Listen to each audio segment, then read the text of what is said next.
Selamat berjumpa Bapak, Ibu, dan rekan-rekan sekalian. Analisis data sangatlah penting untuk mengetahui hasil suatu penelitian, yang berfungsi juga sebagai dasar untuk pengambilan keputusan. Dalam penelitian kuantitatif, kita dapat temui berbagai macam cara analisis data yang berguna di dalam pengolahan data penelitian. Kali ini marilah kita berlatih bersama untuk mengolah data penelitian menggunakan metode SEM-PLS. Yang pertama kita siapkan adalah hasil pengumpulan data yang sudah kita ubah dari format Excel menjadi format CSV, seperti berikut. Jadi kita sudah mengubah hasil pengumpulan data menggunakan Microsoft Excel, separated values file. Jadi menggunakan CSV. Jadi kalau tidak menggunakan CSV maka tidak bisa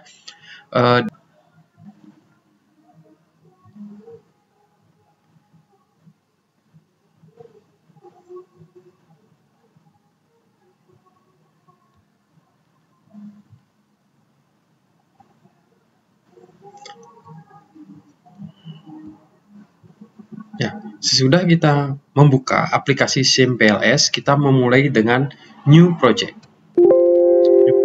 Kita mulai dengan regresi biasa. Kita mengolah data tentang regresi biasa. Kita klik regresinya. Nah, kemudian kita double klik untuk mengimport data untuk regresi. Kita memilih datanya. Kemudian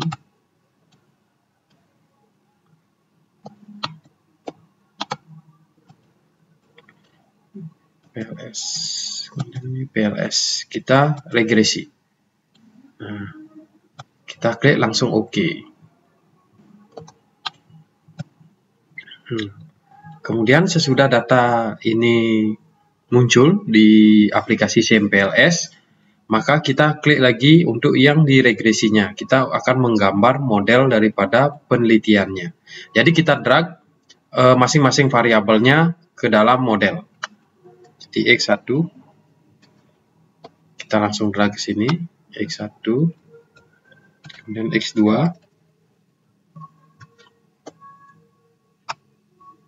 kemudian X3,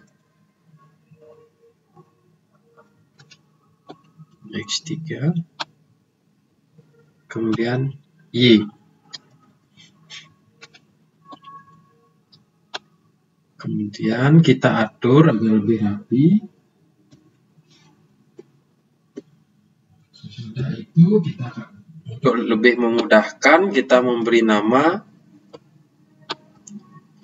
ini X, kita rename ini X1. Oke. Kemudian ini X3, ini X3. Kemudian ini kita rename menjadi X2. Yang ini kemudian kita rename menjadi Y.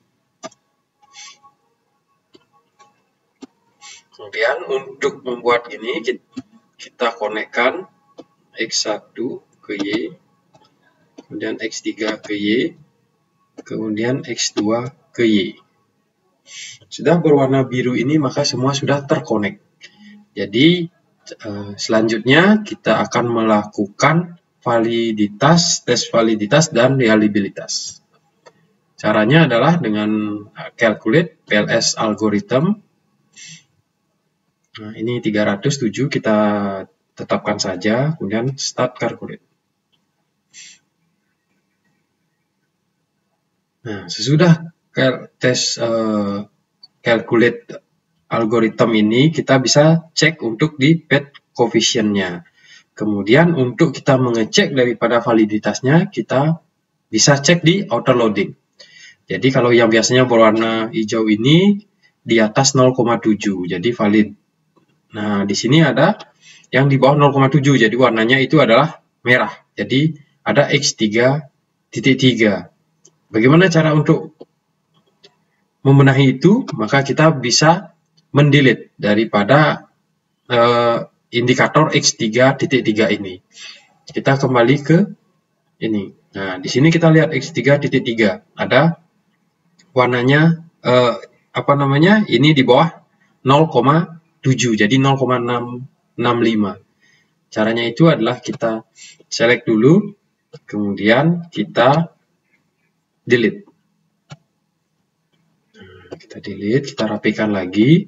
Setelah kita rapikan, kemudian ini kita kembali cek calculate PLS algorithm.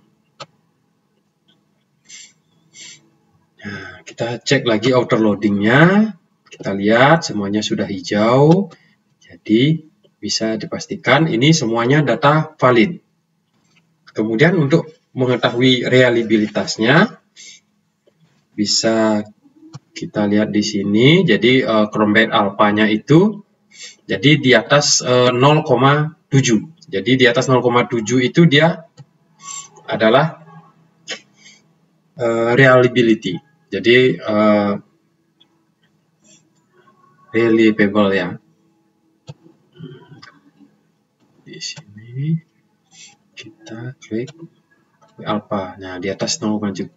Kemudian ada diskriminan validity. Jadi validitas diskriminan itu ada di sini di average varian di AV. Jadi itu harus di atas 0,5. Jadi semuanya ini di atas 0,5. Jadi warnanya hijau. Jadi itu sudah valid dan reliable.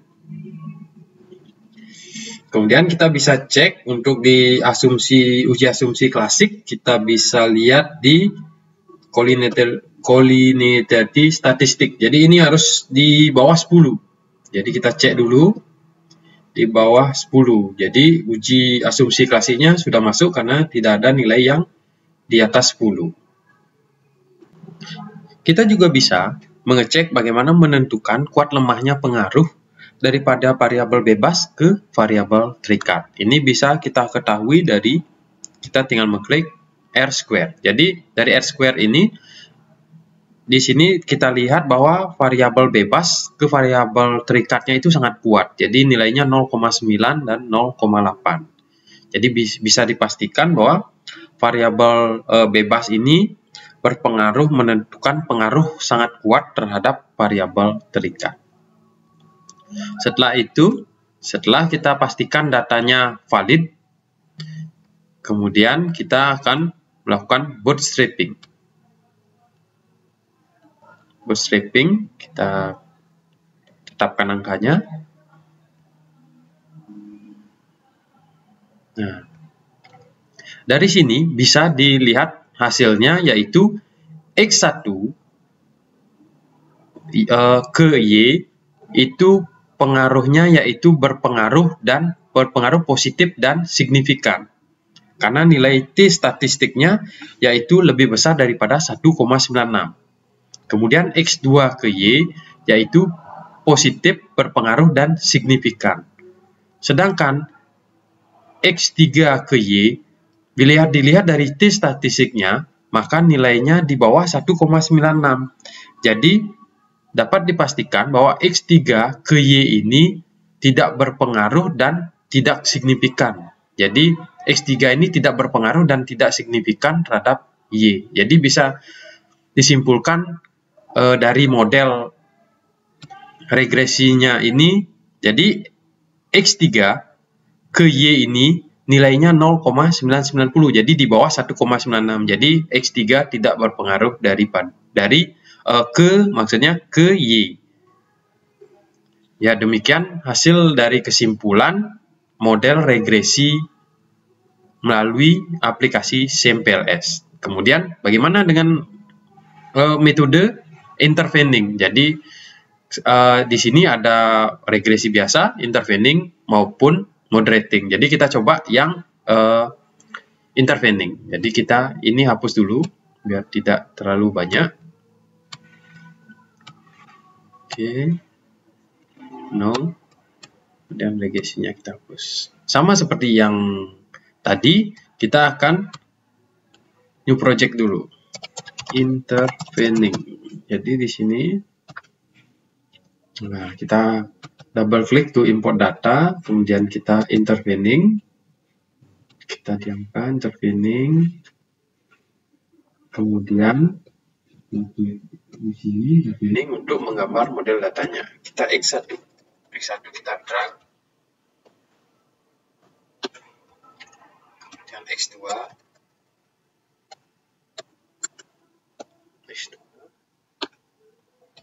kemudian Y1,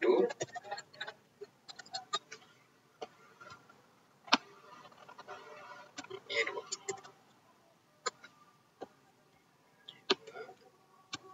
Kita rapikan.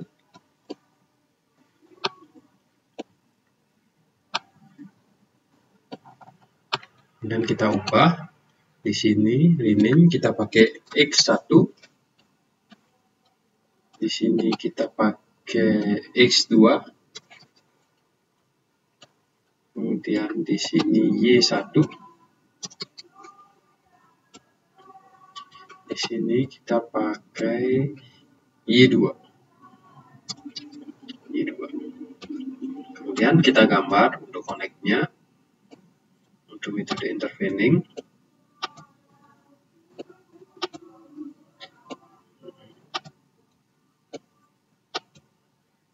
Jadi ada X2, ini Y1 sebagai mediasi antara X1 menuju Y2. Sama seperti regresi biasa, kita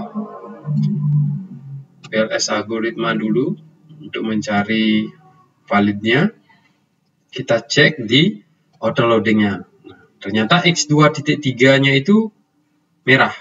Jadi kita harus mendelete-nya. X2.3. Kita select dulu. X2.3 0,60 kita delete.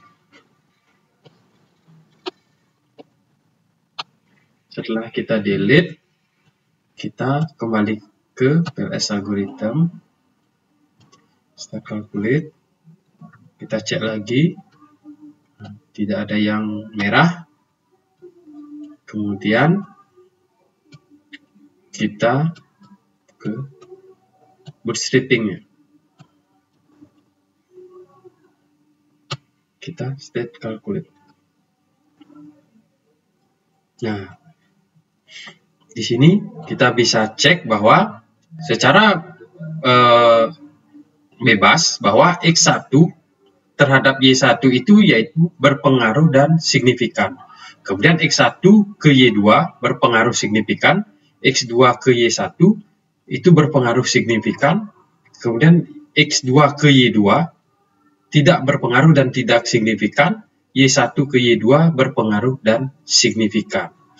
Bagaimana kita ini untuk yang direct effect, jadi efek langsungnya. Jadi bagaimana dengan efek tidak langsungnya dengan model mediasi tersebut?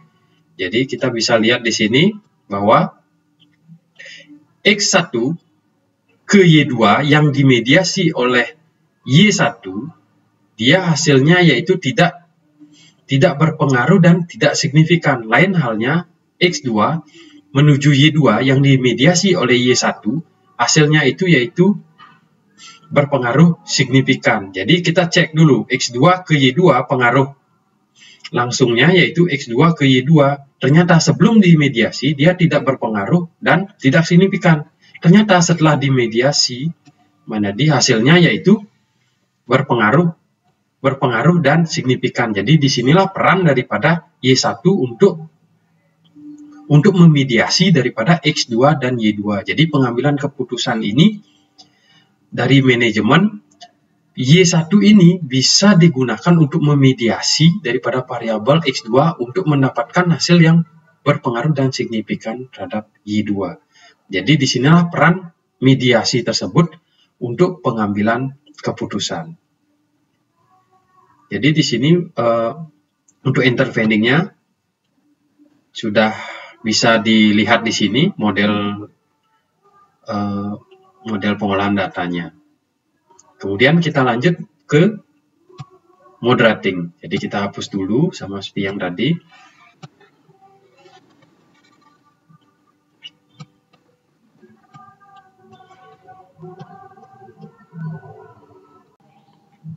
Untuk yang model moderating melalui hal yang sama yaitu Kita new project dahulu, kemudian kita kasih judulnya moderating.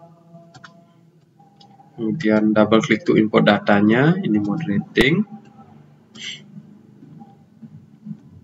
Nah, kemudian kita gambar di sini. Ini X1, kemudian X2-nya. X2 tetap di bawah. Kemudian set 1. Set 1.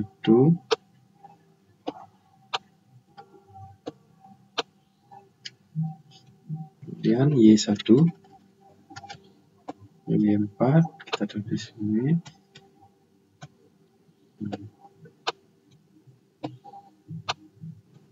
Kemudian kita buat modelnya.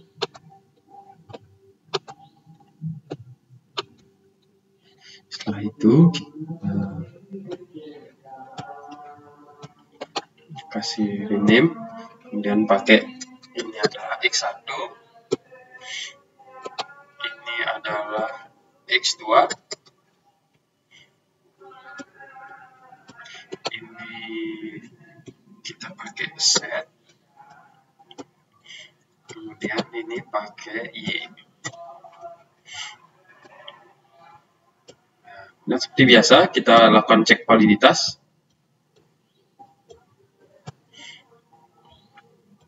Kita auto loading. Ternyata X2.3 itu merah, kemudian Y2 merah. Jadi kita bisa menghapus itu melalui moderating. Kita X2.3 di sini, ini delete. Ini kita naikkan. Ini kita naikkan. Kemudian Y2-nya kita delete. Kemudian kita algoritma cek lagi validitasnya di auto loadingnya, semuanya sudah berwarna hijau, jadi semua sudah valid. Kemudian kita tambahkan di sini add moderating effect,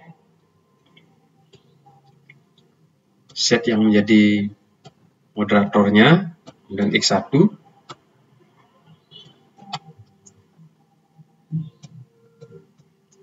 Kemudian kita set juga